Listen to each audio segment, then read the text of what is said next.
Hello everyone, I'm back. I'm on a preparatory ride for a bike tour here, pulling a trailer right now. With gear in it.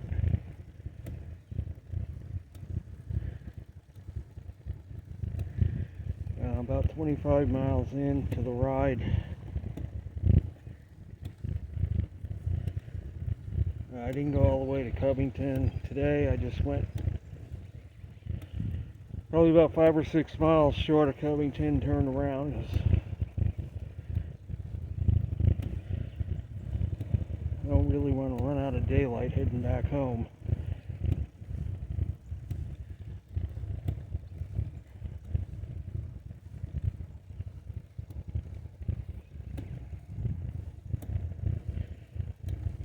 So I am planning a ride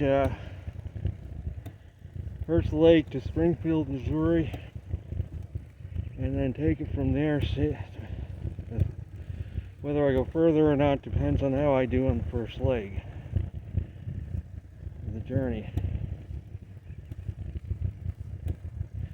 I'm estimating it'll probably take about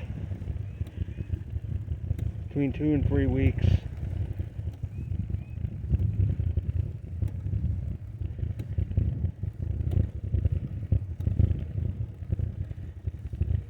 And I'm probably going to be using this setup I got right now.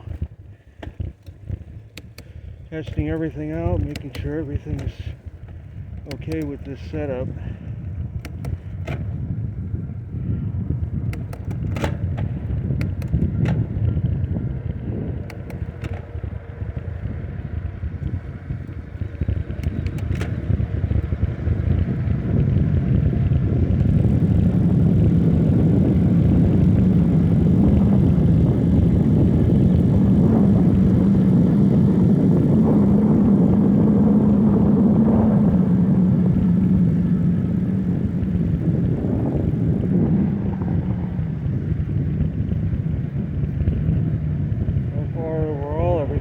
Going well with this test ride.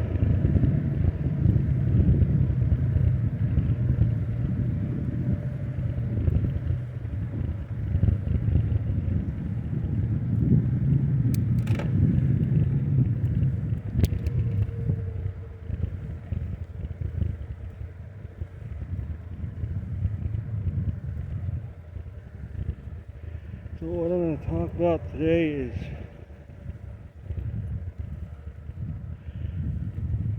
more of current weather patterns. I have been talking about how we're nearing the end of an interglacial period. Another ice age is due to come pretty soon for the Earth, according to the cycles. And how the Milankovitch cycles aren't the sole cause, but it's more of a catalyst. For example, the precession of the equinoxes, I think I said it was 12,000 years in the last video. It's actually a 22,000 year cycle. For the Earth to complete the circuit. Right now, present, the equinox is in the constellation of Pisces.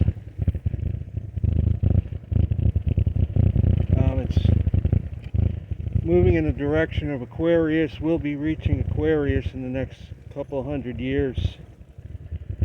Remember, this is a 22,000 year cycle, so it takes just under 2,000 years to transit one sign to the next. What then nobody ever talks about, however, is I've never heard anybody talk about precession of the equinoxes. For example, when it reaches Scorpio, or when it reaches Gemini, it's going to be an entirely different constellation in the sky where the equinox is, because Gemini is not on the equator. It's 20-30 degrees north latitude in the sky.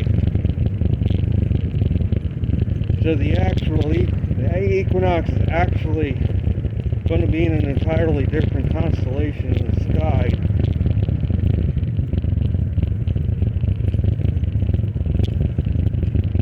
When it hits that point, right now it's moving toward Aquarius, for example,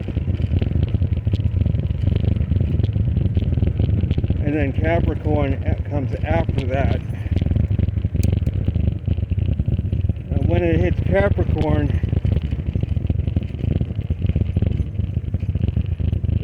the equinox is going to be in the constellation Pegasus, which is on the equator at that longitude in the sky. It's not going to be really in Capricorn. I mean, because our astrology today is based on where the position of the equinoxes was back in Babylonian times.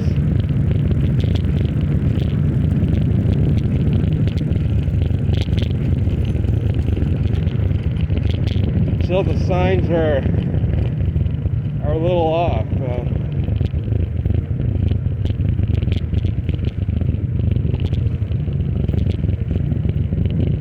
For example, when they say the sun is entering Cancer at the solstice, it's actually moving from Taurus into Gemini in the constellations, for example. Or on the equinox, the sun enters Aries, it's actually entering Pisces in the actual layout of the stars, and that precession of the equinoxes is one of the 3 cycles I talked about from Milankovitch, which involves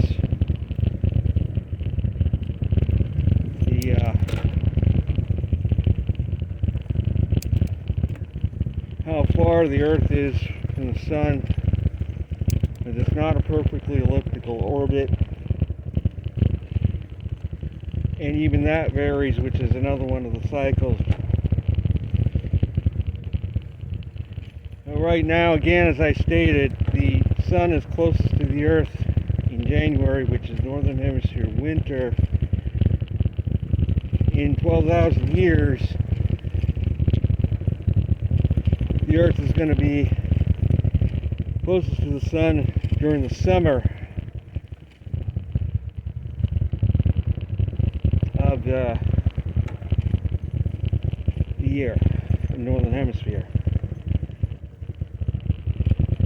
which means in itself a little more solar radiation for the Northern Hemisphere in the summer, which that alone would tend to melt more ice.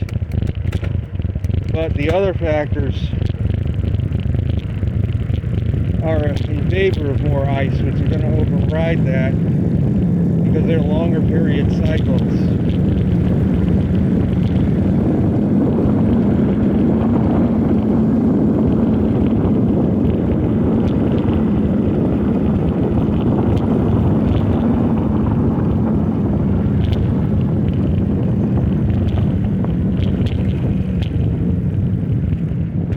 Tilt of the Earth's axis, for example, going from 24.5 to 21 degrees. We're heading toward the 21 right now, at 23.5 presently. So in another 15,000 years, the Earth is going to be tipped less than now to the minimum amount, which is going to favor more ice for the Northern Hemisphere, because less tilt angle means less heat. That's less solar radiation reaching the polar regions.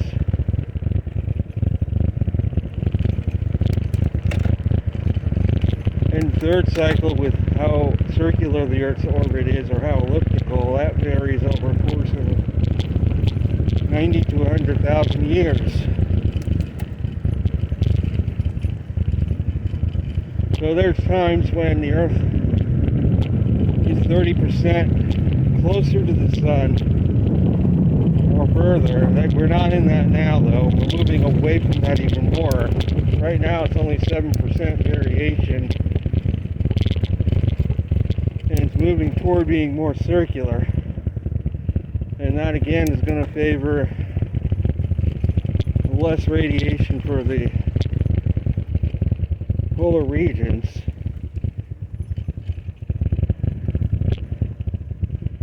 Overall. But that's purely the Milankovitch. There goes a bunny rabbit.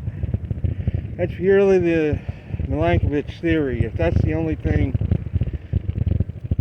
we're moving into a period where it's going to favor increased ice for the northern hemisphere.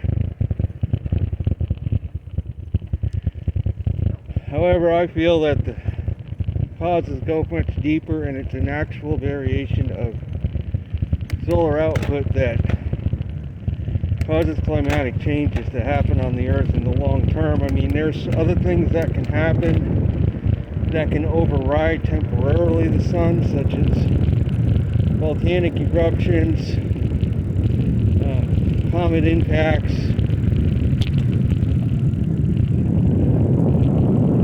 or other events that temporarily can override what the sun's doing. For example, in 1991 we had Panatuba, which cooled the planet in the middle of a very high solar max. So it kind of diluted the effects of that solar max that we were in at the time, and actually caused cooling for a year or two for the Earth.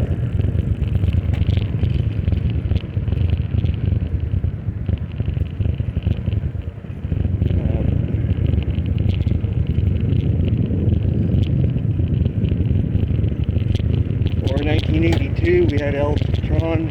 In 1980, St. Helens, that kind of canceled out the effects of the max of 1980, which is also a very high solar max.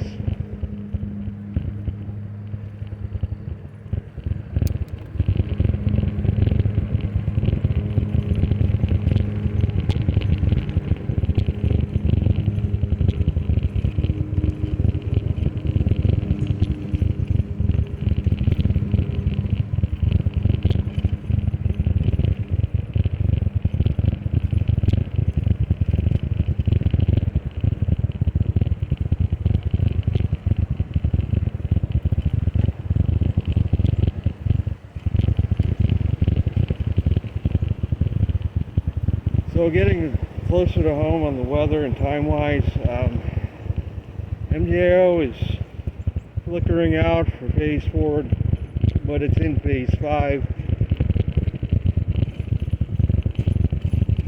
right now, and also 1. Again, we're going to have a period of contrast in the U.S. Northern tier is going to be a little cooler. Southern tier is going to remain warm. And I also look for the MJO at where a lack of convection is. Right now it's lacking in phase 2, 4, 7.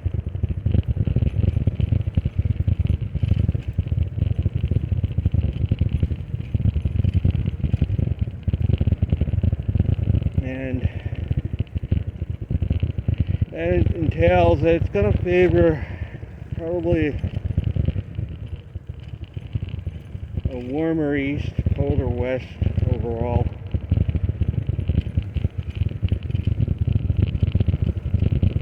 For the month of May. Because we have another, in line with that, we have another trough developing over the east central Pacific. More cold air is pushing southward into that region. So it's going to be basically a repeat of what we've seen in recent weeks.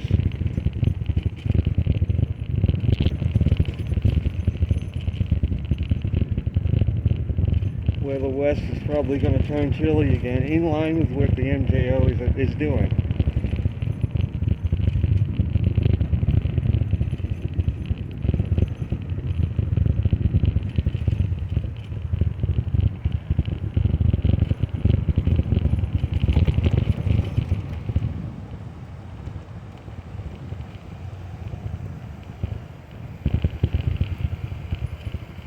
So getting back to my proposed bike tour, again, I'm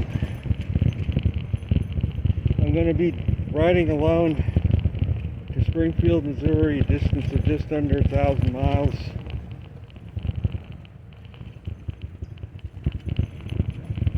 That's going to be the first leg of the journey, and see how it goes. As to whether I continue west from there or decide to call it quits. I'm not sure how this trailer is going to work out. I'm not sure how my setup is going to work out at this point.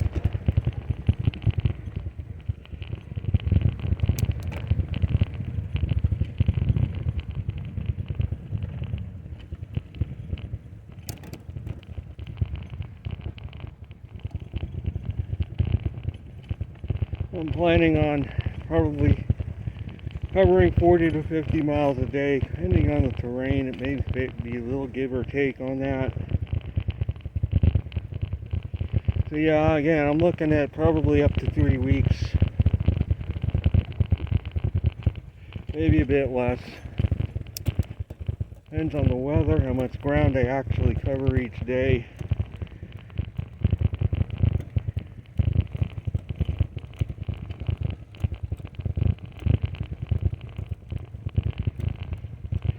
But that is going to be it for this video. I will be back soon with another update.